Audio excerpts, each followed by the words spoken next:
Hey guys, I'm Annika Sabine. I grew up in the Arctic. Please make sure you subscribe and give this video a thumbs up. It really helps us out. My last memory of human life was from when I was 10 years old.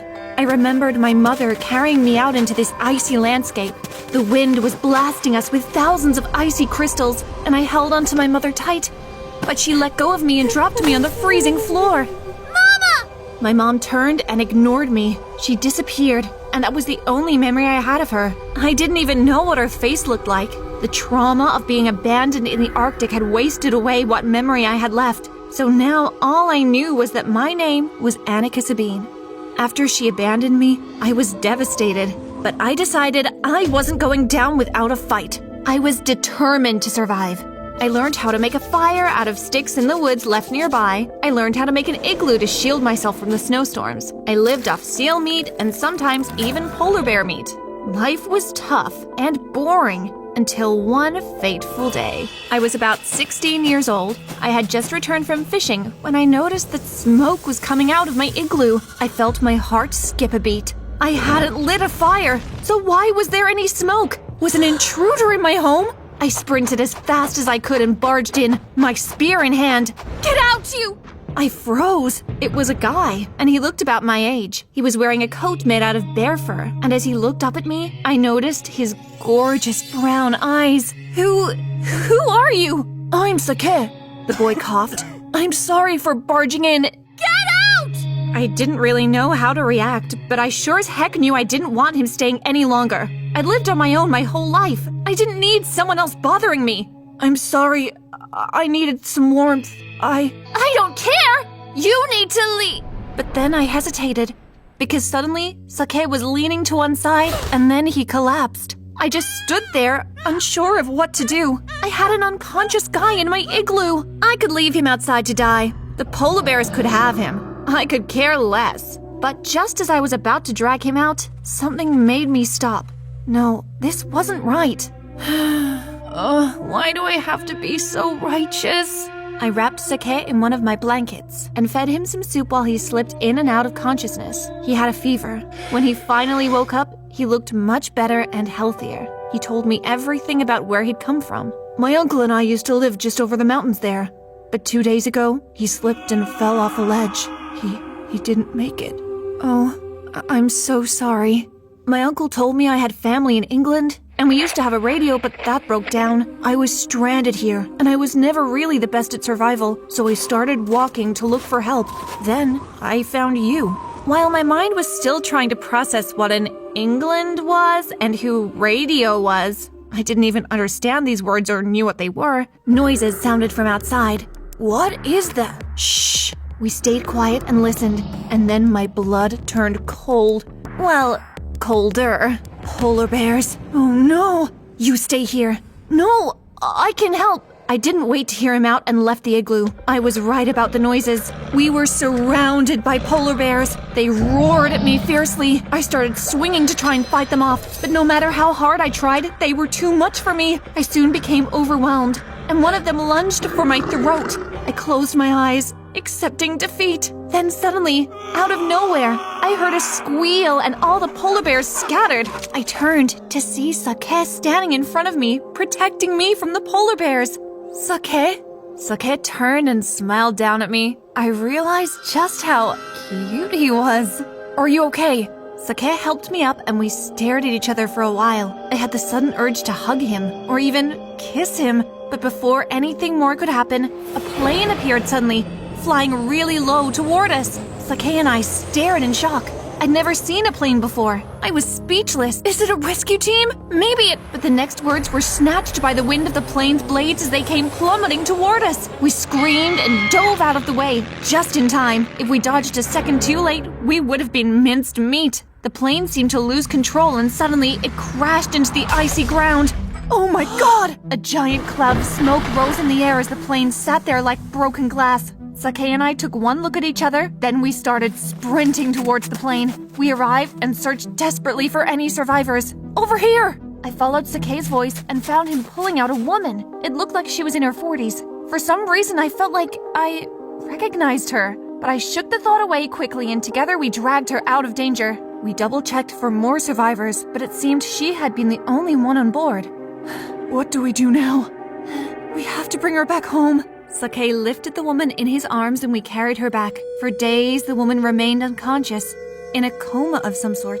Meanwhile, Sake and I cared for her. One day, I entered the igloo with some wood cut up in a bundle. As I stepped in, I tripped on one of our blankets and went tumbling, but Sake appeared like some kind of prince and caught me before I face planted. I held on to him and we stared at each other for a while. Our lips were inches apart. I felt myself move closer. Where am I? Ah! We turned to find the woman sitting up in bed, wide-eyed. She looked at us. Where am I? She repeated. I pushed away from Sake and knelt by the woman. You're in the Arctic. The Arctic? Yes. The woman looked at Sake suddenly. Who are you? I'm Sake. The woman looked at me. You're Annika? I was taken aback. How did you know my name? The woman blinked, then suddenly looked away. I heard that guy say your name. Oh. I cleared my throat. Look, you're probably under a lot of shock. You crash-landed in a plane. Do you remember what happened?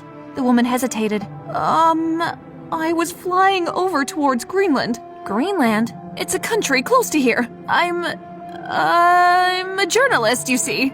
A journalist? Wow. Yeah. What's your name?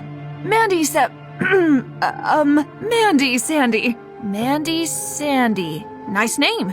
Mandy soon became a part of the little family we'd built here. Except Sake and I did most of the work. Mandy just sat around like some kind of princess. Mandy, can you help me light the fire? No, I'm so tired from helping out with the fishing. You didn't even do anything. You just sat there and complained. It was very tiring. Why I oughta... Sake held me back. Don't. Just ignore her. But she's so annoying. I know, but if we want to survive out here, we have to work together. Fine. Sake could be so righteous sometimes.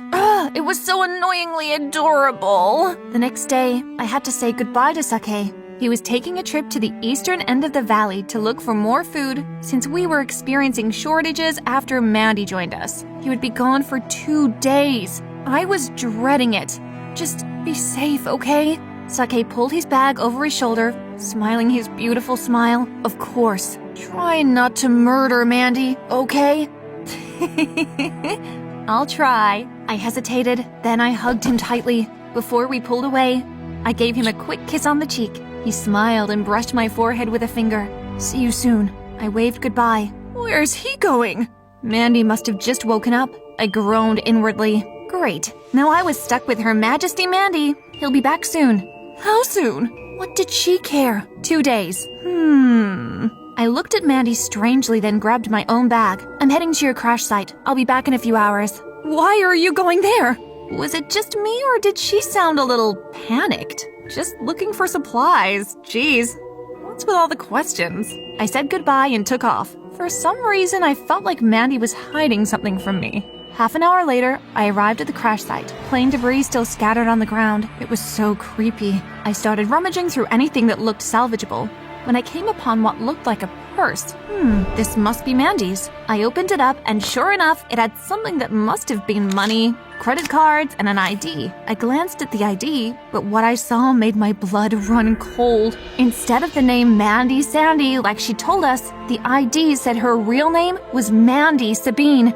Sabine! That was my last name! Why did Mandy have the same last name as me? Was that a coincidence? No, it couldn't be. The fact that she lied proved that she was hiding it from me. But why? What? Then it hit me like a ton of bricks. Mandy. I knew I recognized her from somewhere. Mandy was my mom. You shouldn't have come here, Annika. I spun around. Mandy. My mom? She stood there grimly. You're... Go on. Say it. You're my mom. Mandy smiled, but it lacked all warmth. Yep. But I don't understand. Why are you here? Why did you abandon me? Mandy sighed. She turned to me. Because I hated you. I winced. I hated you and I didn't want you. You ruined my life. I could have been a model of Victoria's Secret fashion show. But no, you just had to come along and ruin my body. I worked as a journalist instead. A stupid, boring job. But one day, my work took me over to the Arctic. That's when I saw my chance. I dumped you here like the worthless thing that you are, and I left you. And I don't regret my decision one bit. You're a monster. It's nothing personal, just business. But why are you back here then? If you hate me so much, why did you come back? Mandy rubbed her face. That's the only annoying part of my plan. You survived. You weren't supposed to do that, you know. Now you're all over the news. Some satellite or something spotted you here all on your own. I knew I had to come back and dispose of you before anyone found out what I did. Dispose of me? Oh my God, my mother really was a monster. How could I be related to her? Yep. Sorry, honey. Mandy lifted a spear from behind her back. The world will never know. Suddenly, anger coursed through my veins. How could life be so unfair? No, I won't let you win! I stamped my foot on the ground, but as I did, a crack appeared beneath me. Mandy froze too. She looked at the crack, which was quickly spreading and widening by the second. She backed away. I looked around and realized suddenly that we were on a frozen lake. How could I have missed that? Mandy backed away and stumbled, sending more cracks into the fragile ground. Mandy, wait! I screamed as suddenly the floor seemed to disappear and I plummeted into the icy water below. I screamed as the cold bit into my skin like razor-sharp blades. I managed to push up and grab onto the ledge of the ice, but I couldn't pull myself out of the water. Mandy! Help! Mandy just stood there and watched me as I flailed about, fighting for breath. Mandy! I'm your daughter! Mandy looked away. I'm sorry, Annika, but I can't let you ruin my life. My mother turned around, abandoning me yet again. I lost my grip on the ice and fell back into the water, fully submerged. Black filled my vision. I was drowning. As I drifted closer to death, my mind went to Sake. His smile, his kind heart. I would miss him. Then, a hand grabbed hold of my collar and yanked me out of the freezing water. I gasped for air as Sake rescued me, pulling me back onto the surface. Annika! Sake took off his coat and bundled me up in the warm fur. My teeth chattered as I looked at him gratefully. Thank you, Sake. But my relief was short-lived. Suddenly, Mandy appeared, brandishing her spear, and she charged right at us. Ah! Mandy bulldozed towards us, but she slipped on the ice and instead of killing me, she dropped the spear and fell headfirst through the hole in the ice.